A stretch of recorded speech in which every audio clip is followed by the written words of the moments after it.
Hello दोस्तों, कैसे हैं सब। स्वागत है आप सभी का कॉमिक वर्ल्ड चैनल पर। तो चलिए दोस्तों, शुरू करते हैं डोगा और नागराज का 2 in 1 कॉमिक विशेषांक हल्ला बोल का चौथा और अंतिम भाग। ये साले बॉलीवुड स्टार फिल्मों में देशभक्ति दिखाते हैं, असली जिंदगी में दब्बू और डरपोक होते हैं। जरूरत पड़ने पर देश को भी बेच खाएं। क्यों पिशाचनी? सही कहा दाद भाई, किसी का भी धर्म ईमान नहीं है यहाँ। रात से सुबह हो गई। सुपर स्निपर, तुम मुझे आधी मुंबई घुमा चुके हो। 10 गाड़ियां तुम स्पॉट कर चुके हो। कहीं तुमने गलत गन तो नहीं पकड़ ली है? पौ पौ पौ। ओह, तुम्हारा कहना है कि गंद सही है। उसने कई कारें बदली हैं। बहुत शातिर है वो।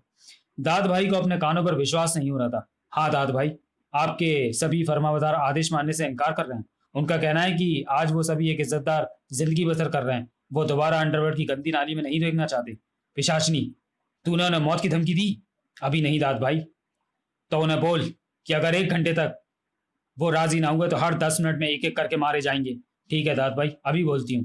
1 घंटे बाद। दाद भाई, अपनी जान की कीमत पर भी कोई तैयार नहीं है। उनका कहना है कि आपके आदेश पर जो जुर्म किए वो उनकी मजबूरी थी।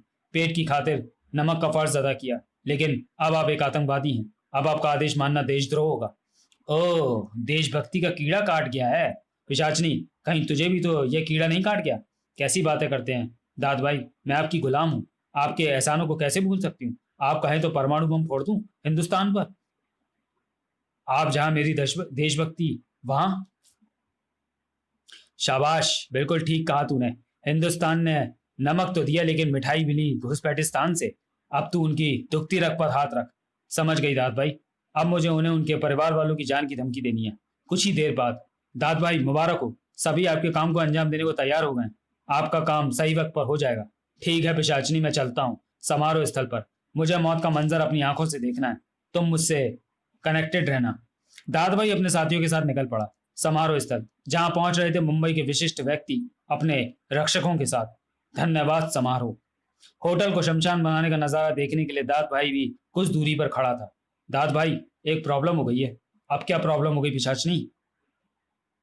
दाद भाई, हमारे आदमियों के परिवार वालों ने लोचा कर दिया। न जाने उन्हें कैसे हमारे मिशन की खबर लग गई। वे सभी वानखेड़ी स्टेडियम में इकट्ठे हुए हैं और वे हमारे आदमियों के मोबाइल पर फोन करके उन्हें लानते दे रहे हैं और कह रहे हैं कि हमें देश पर मर जाने दो और अपनी जान भी दे दो, लेकिन मातृभूमि को धोखा मत दो।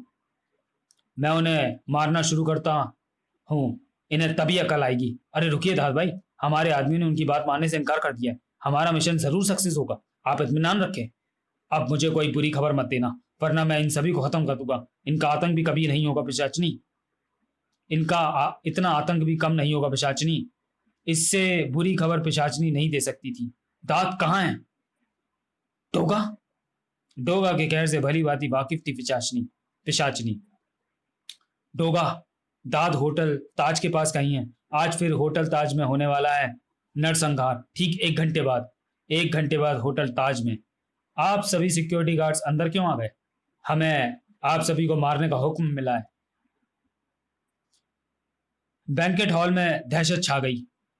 कुछ देर बाद ही होटल से सॉरी अगले ही पल हॉल में गूंज उठे गोलियों के धमाके। जिंग जिंग जिंग जिंग। कुछ ही देर बाद ही होटल से बाहर निकाली जा रही थी असंख्य लाशें। यह लोमहर्षक दृश्य देखकर खुशी से फूला ना समा रहा था दाद भाई। वाह, मेरे शेरों ने किला फतेह कर लिया। पिशाचनी, मिशन कॉर्पोरेट ब्लास्ट सफल हो गया है। मैं वानखेड़े जा रहा हूँ, तू भी वहां पहुंच। अभी मुझे इनकी नाफरमानी का बदला भी लेना है। मैं पहुंचती हूँ दाद भाई। वानखेड़े स्टेडियम दाद भाई के शार्प शूटर्स के परिवार वालों से भरा हुआ था। दनादन गोलियां चलाते हुए दाद भाई ने वहां प्रवेश किया। धाए धाए धाए। दूर दूर हो जाओ सभी। क्यों अम्मा? क्यों अम्मा, ऊंचा सुनती है क्या? मैंने कहा दूर दूर हो जाओ। दाद, मुझे तो सही सुनता है पर तुझे सही दिखाई नहीं देता। शायद पहचाना नहीं मुझे। हसन की माँ हूं मैं। तूने मेरा ऑपरेशन कराया था, मैंने तब तुझे बहुत दुआएं दी थी। नहीं जानती थी तब कि तूने ऑपरेशन के बहाने मेरे जिस्म में बम लगा दिया था। मैंने कितना समझाया हसन को कि मेरे काम को छोड़ दे, लेकिन वो नहीं सुधरेगा। मैंने उसे बद्दुआएं दी, घर से निकाल दिया। क्या जानती थी कि वो मेरी जिंदगी की खातिर ही अपराधी बना रहा।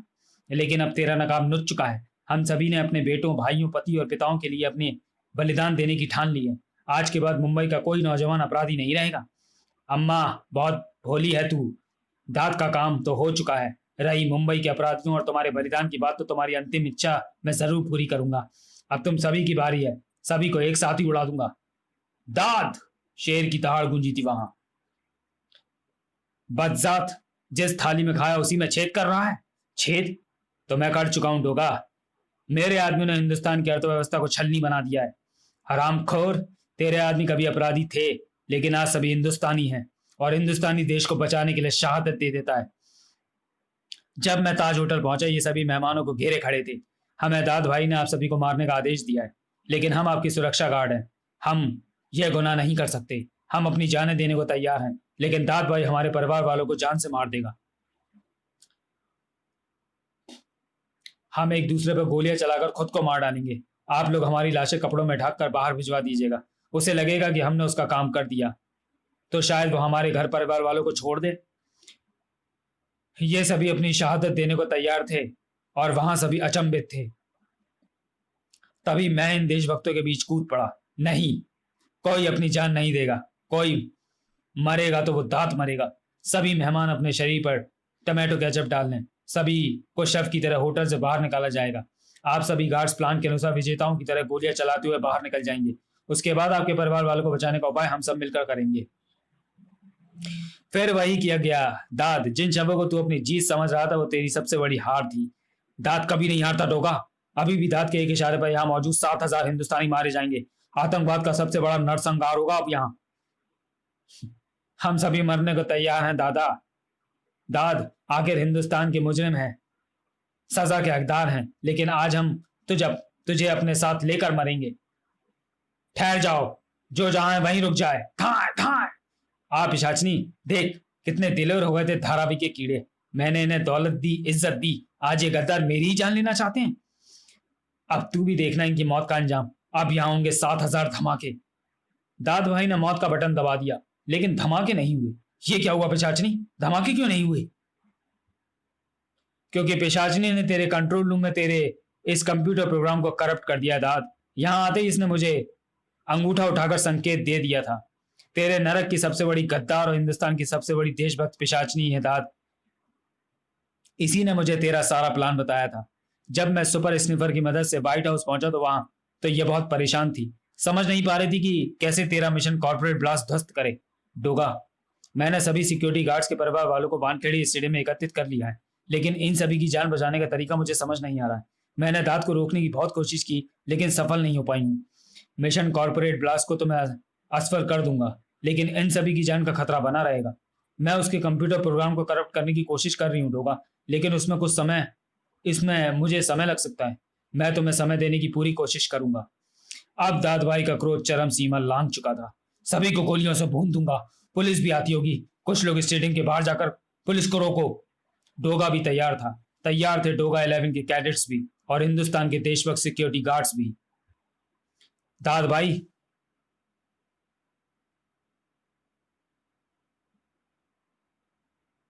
हाबू जंगल, आजाद कर दो इनकी मौत को। हाबू जंगल हमारा आखिरी हथियार था, अब नहीं बच पाएगी मुंबई। हाबू जंगल आजाद हो गया।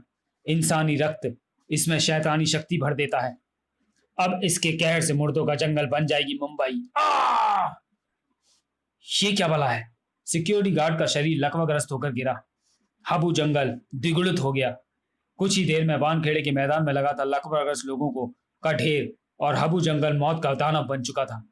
ओह, ये तो नियंत्रण से बाहर हो गया। इसे यही नहीं रोका गया तो ये समस्या मुंबई को तबाह कर देगी। डोगा ने निकाल ली गुस्सा गन। खूंखार होगा डोगा पर टूट पड़ा हाबू जंगल। गुस्सा गन ने बरसी डोगा के गुस्से की गर्मी। डोगा भी गिर पड़ा लकवाग्रस्त होकर। डॉग 11 जमीन पर बिखर गई थी, और मेरे अंग शिथिल हो गए। मैं खुद को हिला नहीं पा रहा हूं। किसी तरह गुस्सा गन तक पहुंच जाऊं। डोगा की नजरें मिली पिशाचनी से। पिशाचनी की मांस में छिपी आंखों ने पहचान ली डोगा के अंतर्मन की कसक। आतंकवादियों को मिल गया था मौका। अब स्टेडियम में मौजूद लोगों पर पड़नी थी दोहरी मार। उसी समय एक आंधी सी कौदी। इन शैतानों ने शैतानी ताकत का इस्तेमाल करके मुझे इस जंग में कूदने पर मजबूर कर दिया। पिशाची ने की फायरिंग। जिंग जिंग। दाद भाई को एहसास हो गया कि उसका एक दुश्मन उसकी वैन के नीचे छुपा है। उसके अगले फायर ने गुस्सा गन को डोगा के हाथों के पास पहुंचा दिया। गद्दार, अब तू मेरे हाथों मरेगी। नागराज के सर्प सैनिकों ने हाबू जंगल में अपना विष पहुंचा दिया। हाबू जंगल का तो वो कुछ न बिगाड़ पाए, उल्टा लोगों की जान मुसीबत में पड़ गई। ओह, ये खतरनाक प्राणी मेरे सब सैनिकों के बीच से जहरीले भी हो गए। अब इनके दंश लोगों की जान भी ले सकते हैं। अग्निका, असहाय पड़ा डोगा देख रहा था आतंकवादियों के स्टेडियम से बाहर भागते बेगुनाहों पर गोली बरसाते हुए। उसका जुनून अपने चरम पर पहुंच रहा था। शरीर अपंग था, लेकिन ज्वालामुखी से तपते दिमाग ने हाथों को हरकत दी। उसकी उंगलियां गन पर जम गईं। पिशाचनी बनी थी दांत के गुस्से का शिकार। बता कमजर्फ, तूने मेरे साथ गद्दारी क्यों की? मैंने तुझे फर्श से अर्श पर पहुंचाया, दुनिया भर के ऐशो आराम दिए, तू क्यों बेवफा हो गई? हाँ, तूने मुझे फर्श से अर्श तक पहुंचाया। आज बॉलीवुड की सबसे मशहूर और सफल अभिनेत्री सानिया हूं मैं। हाँ, तुझसे गद्दारी की मैंने, क्योंकि तूने देश से गद्दारी की। तूने बॉलीवुड को डरपोक और देशद्रोही का। बॉलीवुड के हर कलाकार का ईमान और धर्म उनका व्यवसाय और उनकी मातृभूमि है दाद। हम अपना काम ईमानदारी से करते हैं और देश के प्रति अपना धर्म अपनी जान पर खेल कर निभा सकते हैं। एक्टिंग हमारा काम है और देश प्रेम हमारा धर्म है। एक्टिंग ऐसे नहीं हो जाती दाद। दिल की गहराई में जज्बा ना हो तो अदाकारी से मुयस्सर नहीं हो सकता। नागराज और अग्निका ने हबू जंगल में मचा दिया था मौत का तांडव। डोगा ने गुस्सा गन दाग दी। एक एक करके सभी आतंकवादी नीचे टपक पड़े। वैन में आग लग गई है पिशाचनी। अब तेरी लाश इस वैन की आग में खाक होगी। नहीं दाद, सिर्फ मेरी नहीं, तेरी भी। अब पिशाचनी तुझसे लिपट गई है। तेरी मौत तक तेरा पीछा नहीं छोड़ेगी। छोड़ छोड़ मुझे। नागराज ने हबू जंगल को स्वाहा कर दिया। जाओ सब सैनिकों, सभी के जिस्मों से जहर चूस लो। उठो डोगा, तुमने मेरी चुनौती की लाज रख ली। सभी 30 घुसपैठियों को मार गिराया। तुम सचमुच मुंबई और हिंदुस्तान की शान हो। नागराज को तुम्हारे जुनून और ताकत पर नाज है। कुछ पलों बाद दोनों पहुंचे जलती हुई वैन के पास। शीतिका वैन की आग बुझा रही थी। दाद मर चुका है। सानिया ने इसे बाहर नहीं निकलने दिया। शहीद हो गई है। हिंदुस्तान को अपनी ऐसी जाबाज बेटियों पर नाज है। ऑपरेशन मुंबई विनाश असफल हो गया था। वानखेड़े स्टेडियम में एक बार फिर जीत हुई थी हिंदुस्तान की। उधर घुसपैठिस्तान में अय्यार खान, मेरी तो समझ में नहीं आ रहा कि नागराज के हमारे आदमियों को सरहद पार करने ही क्यों दी। अभी भी नहीं समझे चीफ।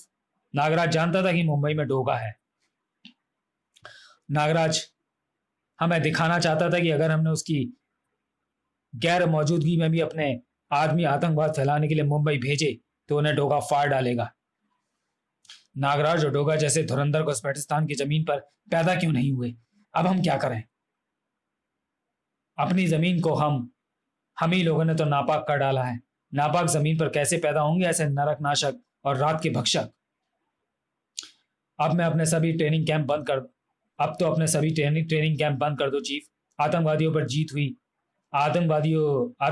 हुई जीत के लिए हिंदुस्तान को बधाई का ईमेल भेजो और मैत्री संदेश के साथ बॉर्डर पर सफेद झंडा फहराओ। नागराज इतना खून बहा गया है कि सारे सफेद कपड़े खून साफ करते करते लाल हो गए हैं। लानत है। इधर मुंबई में वाह डोगा ने मारे धनाधन, नागराज ने मारे ताबड़तोड़। ये दोनों हैं बेजोड़। इन दोनों के रहते अब कोई नहीं सकता हमारे देश को तोड़। समाप्त। तो चलिए दोस्तों, वीडियो को यहीं समाप्त करते हैं और मिलते हैं नागराज की अगली कॉमिक्स रोनिन में। तब तक के लिए धन्यवाद।